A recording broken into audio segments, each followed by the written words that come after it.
మీ తండ్రి గారు జూలకంటి నాగిరెడ్డి గారు ఇండిపెండెంట్‌గా గెలిచారు. తర్వాత పార్టీ తరపున ఎమ్మెల్యేగా ఎన్నికయ్యారు. మీ తల్లిగారు దుర్గమ్మ గారు కూడా ఎమ్మెల్యేగా చేశారు. మీరు చానా కాలం యాక్టివ్ పాలిటిక్స్‌లో ఉండి, గత కొంతకాలం దూరంగా ఉన్నారు.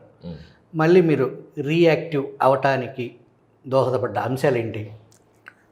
ఇందులో మేజర్‌గా ప్రజల కోరిక.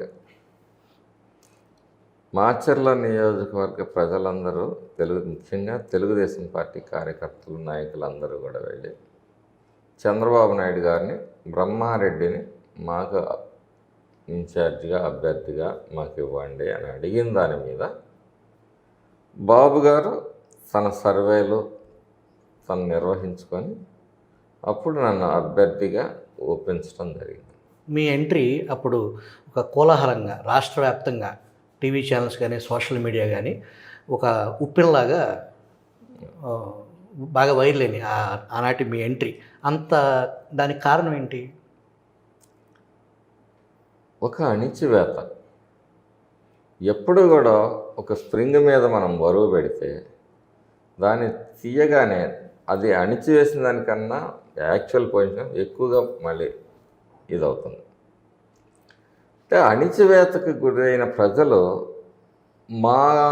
మమ్మల్ని ఆదుకోవటానికో, మా పక్షాన పోరాటం చేయటానికో ఒక నాయకుడు వచ్చాడు అనే ఒక ఫీలింగ్ తోటి వాళ్ళు ఒక ఉప్పెనలాగా బయటకు వచ్చారు. ఆ రోజు వరకు రాష్ట్రంలో ఎక్కడా కూడా ఒక 500 మంది కూడా ఏ నియోజకవర్గంలో కూడా రోడ్డెక్కే పరిస్థితి లేదు. ఒకటి, తెలుగుదేశం పార్టీ ఇన్ని అభివృద్ధి సంక్షేమ కార్యక్రమాలు చేసినప్పటికీ కేవలం 23 సీట్లకు పరిమితం కావటం అనేది తెలుగుదేశం పార్టీ క్యాడర్ని ఒక దిగ్భ్రాంతికి గురి చేసింది. ఒక రకమైన సుప్త చేతనావస్థలోకి వెళ్ళిపోయారు క్యాడర్. మాచర్ల నియోజకవర్గ ప్రజలు ఒక రకంగా ఏమంటారంటే ఒక ఉత్తేజాన్ని ఇచ్చారు రాష్ట్ర ప్రజలకి. అప్పటి వరకు ఎక్కడా ఇంతమంది రోడ్డెక్కిన దాఖలా లేదు. మెల్లిగా పార్టీ ఓకే, ప్రజల్లో వ్యతిరేకత ఉంది కాబట్టి దాన్ని మెల్లిగా అక్కడ మెల్లిగా ఎంత మూవ్ అయిపోయింది. ఒకటి, బ్రహ్మారెడ్డి కుటుంబం మీద ఒక నమ్మకం. ఒకటి, వాళ్ళ ప్రజా వ్యతిరేక విధానాలు. మూడవది, తెలుగుదేశం పార్టీ పట్ల ప్రేమ.